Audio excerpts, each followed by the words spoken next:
You set goals again and again, even after writing them down, planning them carefully, and promising yourself that this time you'll stay consistent.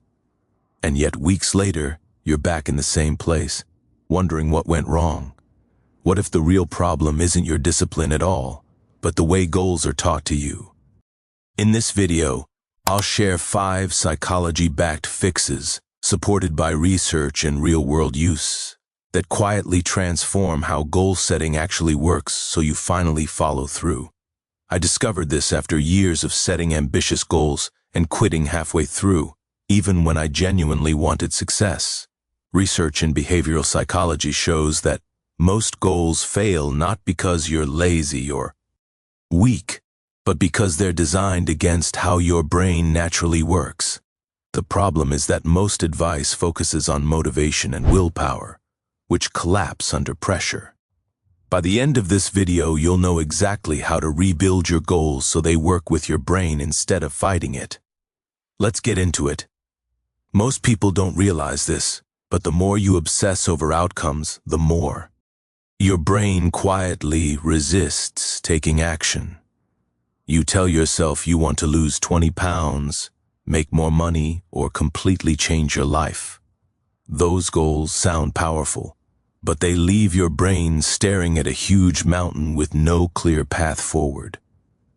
Here's why this matters. Your brain responds better to clarity than to distant rewards. Big outcomes feel abstract, emotionally risky, and overwhelming.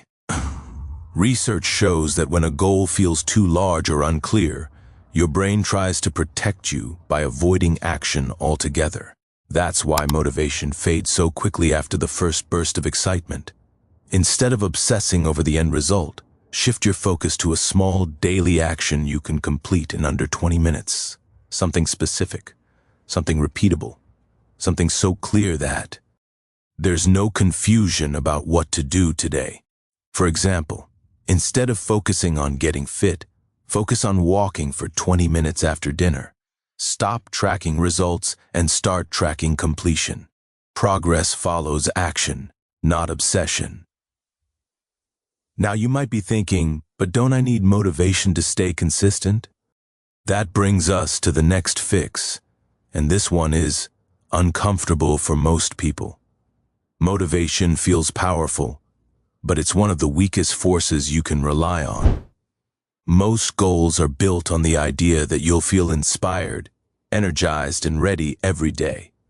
But motivation is emotional, and emotions change constantly.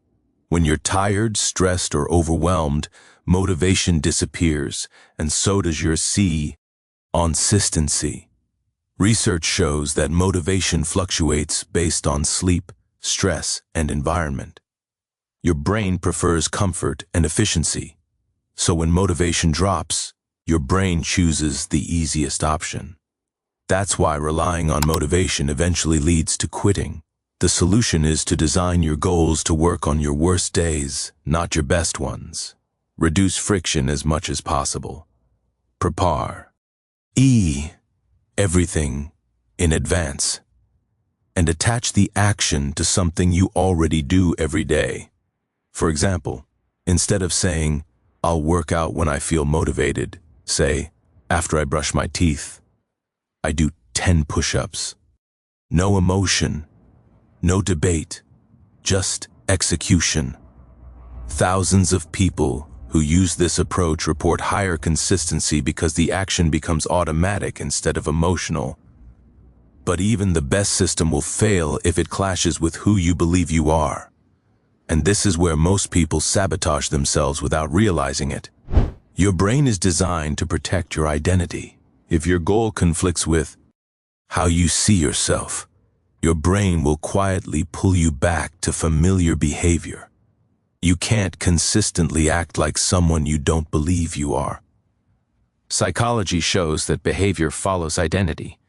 If you see yourself as lazy, undisciplined, or inconsistent, actions that contradict that identity feel uncomfortable. Your brain interprets them as a threat and pushes you back to what feels familiar. That's why people often self-sabotage right when progress starts. The fix is simple but powerful. Stop saying I want to. Start saying I am becoming. Don't say I want to read more. Say I'm the kind of person who reads daily and then read one page. Identity changes through evidence, not affirmations. Each small action becomes proof, and your brain slowly updates how you see yours. Now, even with identity aligned, there's a hidden factor that ruins goals for many people, and it has nothing to do with effort. There's a scientific reason some goals feel impossible at certain times of day. Your brain does not have equal energy all day long, yet most people schedule important goals at random times, and then blame themselves when they fail to follow through. Research on energy and focus cycles shows that your attention peaks during specific natural windows. When goals fight biology, biology always wins. That's why forcing discipline late at night feels 10 times harder than taking action earlier in the day. Instead of pushing yourself at the wrong time, identify when you naturally feel most alert and focused. Put your hardest task in that window. Protect kill at time like it matters, because it does. Move low-effort tasks to low-energy periods. This isn't laziness, it's strategy. And once people apply this, consistency increases almost immediately. But even when you're doing everything right, there's one last reason people still quit, and it's subtle. Most people quit because they don't feel progress even when progress is happening. Your brain needs proof that effort is working. Without feedback, it loses interest and starts questioning whether the effort is worth it. Research shows that dopamine is released by progress, not by achievement. Your brain stays engaged when it can see movement. That's why visible tracking dramatically increases consistency. Instead of tracking outcomes, track actions. Use simple visual markers, checkma, RKS, streaks, a calendar. Review progress weekly instead of obsessing daily. And reward yourself for showing up, not for results. Momentum is emotional before it's physical. Let's bring everything together. Stop obsessing over outcomes and focus on daily actions. Remove motivation from the system and build habits that work on your worst days. Align your goals with your identity so your brain supports you instead of resisting you. Work with your energy, not against it. And create clear feedback so your brain stays engaged. Remember this. Real transformation doesn't come from intensity, it comes from alignment. You already have the discipline you think you lack. The only difference between where you are now and where you want to be is how your goals are structured. Don't wait until another month passes with the same promises.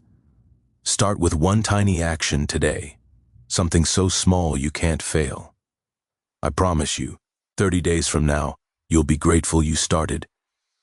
Thanks for watching, and I'll see you in the next one.